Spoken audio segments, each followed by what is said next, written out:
You can add student accounts in bulk by using myLexia's import function. Log into myLexia and visit the Manage tab.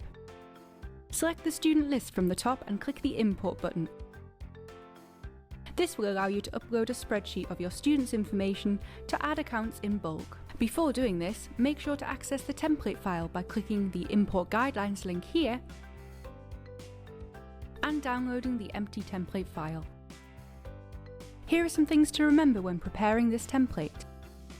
Usernames will have to be over 4 characters and be unique to that student. Ensure that there are no spaces in the student's username.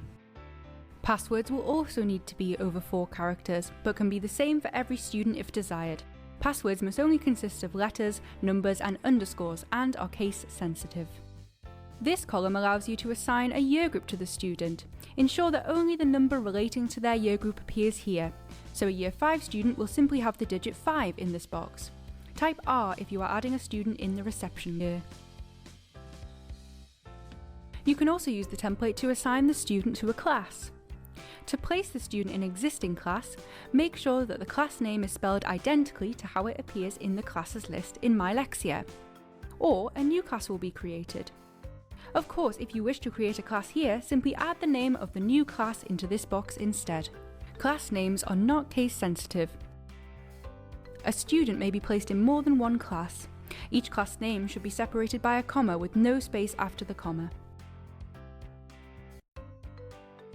Finally, you will need to add the name of your school next to each student in the school column.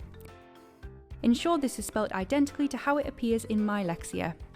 One tip is to copy and paste the school name from the top of the Manage tab. Once complete, ensure the file is saved in a .csv format and you are ready to upload.